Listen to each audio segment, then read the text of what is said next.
Welcome to our channel. Today we're diving into a topic that's deeply unsettling and morally complex.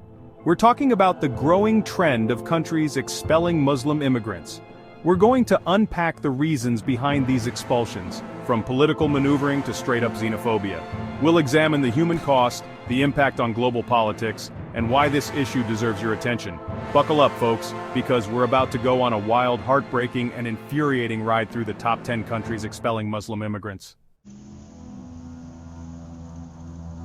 France, the land of baguettes, romance, and an increasingly complicated relationship with its Muslim population. France has become a poster child for expelling Muslim immigrants. At the heart of it all is Islamic separatism. This term has been weaponized. It's a catch-all for policies that feel like Islamophobia. The 2021 law gives broad powers to shut down mosques and dissolve organizations. Critics argue it targets and marginalizes French Muslims. Individuals face deportations, often on flimsy grounds. It's a slippery slope, and France seems to be sliding down.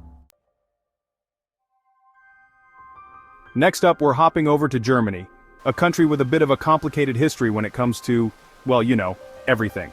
Germany has long been seen as a beacon of hope for refugees and immigrants. But in recent years, a shadow has fallen over that reputation.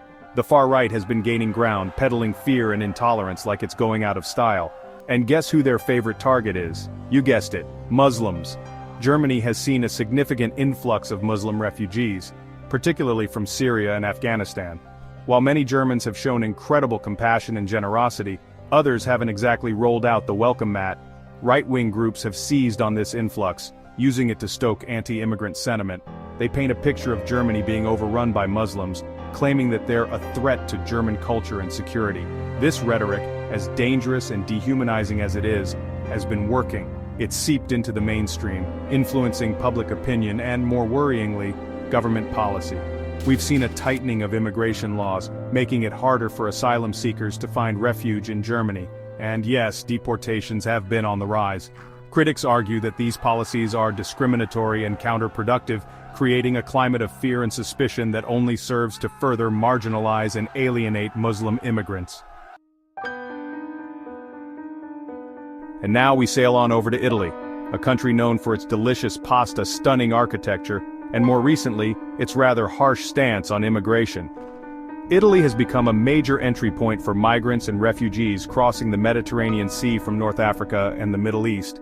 The rise of populist and far-right parties has fueled anti-immigrant sentiment, with politicians often using inflammatory rhetoric that scapegoats migrants for the country's problems. Muslim immigrants have become easy targets, portrayed as a threat to Italian culture, security, and even the country's Catholic identity. This fear-mongering has led to a tightening of immigration laws and a surge in deportations. It's a humanitarian crisis unfolding right on Europe's doorstep, and the world seems content to look the other way. Hold on to your tulips, folks, because we're about to delve into the Netherlands, a country often associated with liberalism and tolerance.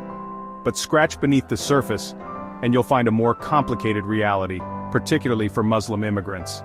The Netherlands has had its fair share of high-profile figures pushing anti-Muslim rhetoric, and no one embodies this more than Geert Wilders, the bleach-blonde firebrand of the Dutch far right.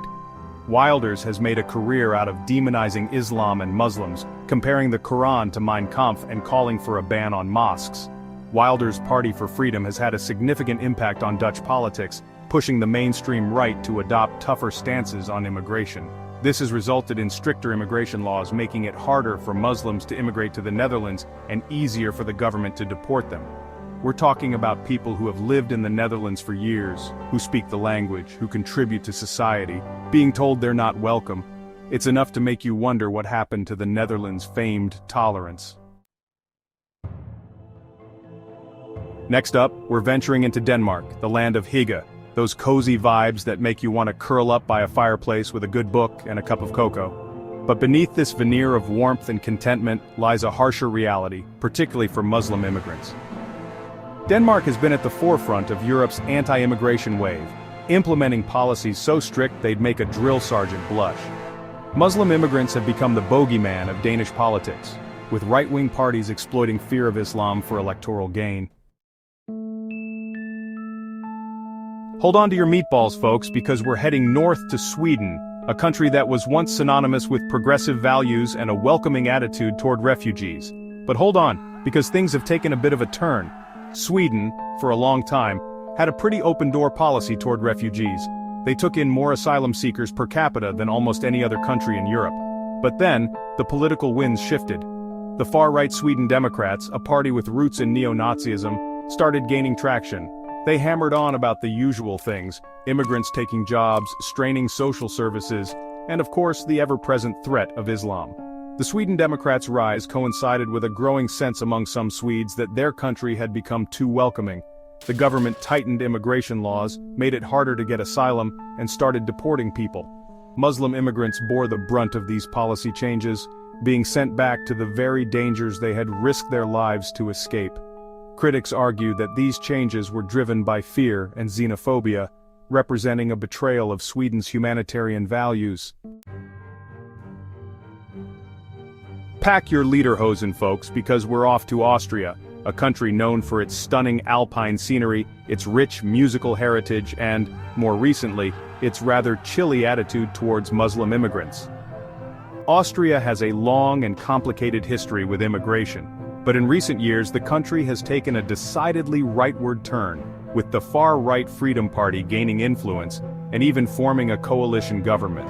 The Freedom Party has built its platform on a heady mix of anti-immigrant sentiment, Islamophobia, and good old-fashioned xenophobia. Under pressure from the far right, the Austrian government has implemented a series of policies aimed at curbing immigration and making life difficult for those who are already there. We're talking about stricter asylum laws, increased surveillance of Muslim communities, and of course, deportations. Critics argue that these policies are discriminatory, based on fear and prejudice, and do little to address the root causes of terrorism or social unrest. Hold on to your Swiss Army knives, folks, because we're about to delve into Switzerland, a country known for its neutrality, its precision engineering, and increasingly, its rather strict immigration policies. Switzerland has always had a reputation for being a bit, shall we say, selective about who it lets in. But in recent years, the country has tightened its borders even further, making it one of the most difficult countries in Europe for migrants and refugees to enter. Muslim immigrants have become a favorite target of Switzerland's right-wing People's Party, which has been steadily gaining influence by exploiting fears about immigration and Islam. Switzerland has also made it easier to deport people, even those who have lived in the country for years and have families there. Critics argue that these policies are discriminatory based on fear and prejudice, and do little to address the complex realities of migration. When you start closing your doors to the world, you're not just shutting out people, you're shutting out ideas, innovation, and the very diversity that makes a society strong. Right then, grab your cuppa and settle in, because we're popping over to the United Kingdom, a country with a long and complicated history of immigration. The UK has always prided itself on being a multicultural society, a melting pot of different cultures and traditions. But in recent years, that image has become a bit tarnished, particularly when it comes to Muslim immigrants. The UK, like many countries, has been grappling with the rise of Islamist extremism. This has led to a tightening of immigration laws, increased surveillance of Muslim communities, and yes, deportations. Critics argue that these policies are discriminatory, counterproductive, and only serve to alienate and marginalize Muslim communities.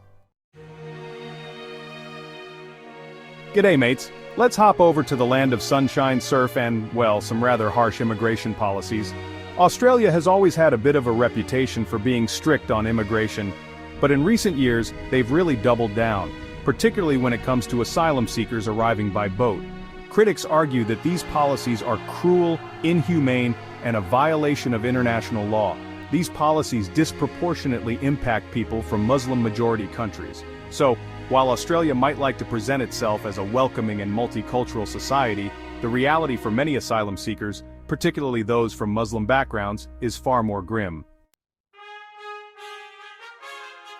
So, there you have it. A whirlwind tour of some of the most shocking trends in the world today. We've seen how fear, prejudice, and political opportunism have led to the scapegoating and expulsion of Muslim immigrants. We've witnessed the human cost of these policies, the families torn apart, the lives shattered, the dreams deferred. But this isn't just about numbers or statistics, it's about real people, our fellow human beings, being denied their basic rights and dignity. Thank you for watching.